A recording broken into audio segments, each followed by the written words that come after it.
রাজশাহীর একটি কওমি মাদ্রাসার শিক্ষার্থী। বেশ কিছুদিন ধরে প্রচণ্ড মাথা ব্যথায় ভুগছিল মেয়েটি। অনেক ডাক্তার দেখিয়েও কাজ না হওয়ায় শেষমেশ এক পরিচিতের পরামর্শে বাবা নিয়ে গিয়েছিলেন কবিরাজের কাছে। কিন্তু কে জানত চিকিৎসার নামে সেখানে ওত পেতে আছে এক অশুভ ছায়া। ঘটনাটি বগুড়া শহরের নামাজগড় এলাকার। সেখানে আশশিফা দাওয়াখানা খুলে কবিরাজি ও ঝাড়ফুঁকের ব্যবসা করতেন হাকিম রেজাউল করিম। গত ৩ মে সকালে ভুক্তভোগী কিশোরীকে নিয়ে বাবা এই দাওয়াখানায় আসেন। সেখানে পৌঁছাতেই কবিরাজ দাবি করেন কিশোরীর উপর জিনের আসর রয়েছে। ঝাড়ফুঁক করার কথা বলে কিশোরীকে একটি কক্ষে নিয়ে দরজা বন্ধ করে দেন রেজাউল। পরিবারের সবাইকে বাইরে রেখে চিকিৎসার নামে কিশোরীকে প্রথম দফায় ধর্ষণ করেন তিনি। পৈশাচিকতা এখানেও থামেনি। বিকালে আরও 16,500 টাকা নিয়ে আসার কথা বলে বিদায় করেন তাদের। টাকা নিয়ে পুনরায় সেখানে গেলে আবারও একই কায়দায় কিশোরীকে ধর্ষণ করেন ওই ভণ্ড কবিরাজ।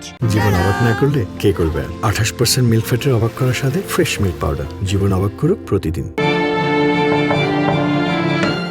নিরুপায় কিশোরী কাঁদতে কাঁদতে সব কথা পরিবারকে জানালে এলাকায় তোলপাড় সৃষ্টি হয়। লোকলজ্জার ভয় কাটিয়ে স্বজনরা ছুটে যান থানায়। অভিযোগ পাওয়ার পরপরই পুলিশ সাঁড়াশি অভিযান চালায়। বগুড়া সদর থানার ভারপ্রাপ্ত কর্মকর্তা ইব্রাহিম আলী জানিয়েছেন, অভিযোগ পাওয়ার পর মঙ্গলবার সন্ধ্যায় নামাজগড় এলাকা থেকেই অভিযুক্ত হাকিম রেজাউল করিমকে গ্রেফতার করা হয়েছে। ভুক্তভোগী কিশোরীর ডাক্তারি পরীক্ষার প্রক্রিয়াও চলছে। চিকিৎসার জন্য নিয়ে আসার পরে হাকিম রেজাউল করিম তার বাপ মা সবাইকে ওখান থেকে চলে যেতে বলেন। সে একটা ঘরের ভিতর আটকে রেখে বলে জিন তাড়ানোর জন্য এটা করা লাগবে। কিছুক্ষণ পরে মেয়েটা বের হয়ে আসে, কান্নাকাটি করে যে সে ধর্ষিত হয়েছে। এমন এজাহার পাওয়ার পরে আমরা মামলা রেকর্ড করি। রেকর্ডের পরে তাকে হাকিম রেজাউল করিম ধরার চেষ্টা করি। সে তার অবস্থান পরিবর্তন করছিল। আমরা তাকে জিজ্ঞাসাবাদ করছি। রিমান্ডের আবেদন করা হবে। মামলা তদন্ত করে সুষ্ঠু বিচারের জন্য তাকে আদালতে সোপর্দ করা হবে।